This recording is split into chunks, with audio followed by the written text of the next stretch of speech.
Guys, good morning, good afternoon. So, ngayon magluluto tayo ng pansit na may pansit canton or whatever.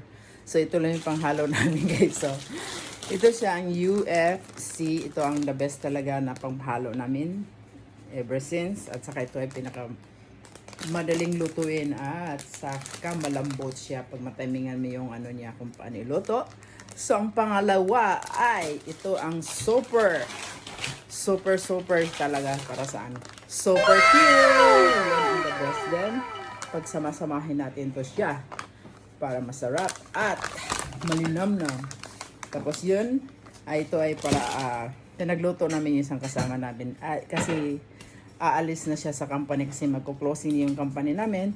Since naglalambing siya na pwede ba siyang ipagluto. Okay, let's go! Ito na pong handa namin. At yung pansit with canton daw.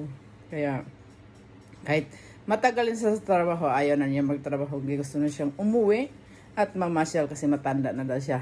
Char. Alright. Okay guys, ito na po yung mga sangkap para sa bihon. Chinese cabbage. Yan, carrot, sibuyas at saka bawang.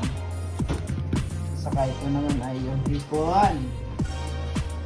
At saka ito ay may kunting Edson. Halo na lang natin para marami. At saka ito ay isang meatballs. Ayan. Bago namin ihalo yung meatballs, piprito para namin para masarap siya. Hindi namin hinahalo na. Ganyan na lang pinapakuluan bago siya iprito.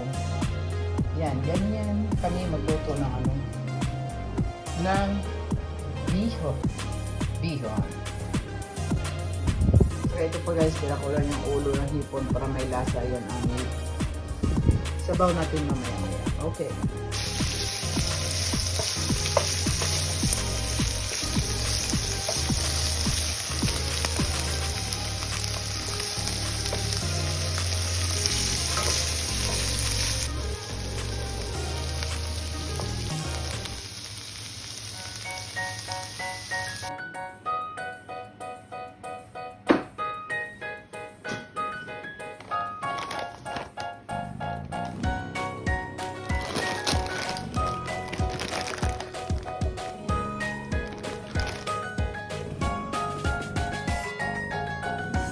Hi guys, ito na po siya. Pwede natin gawin sa party. Let's do the party.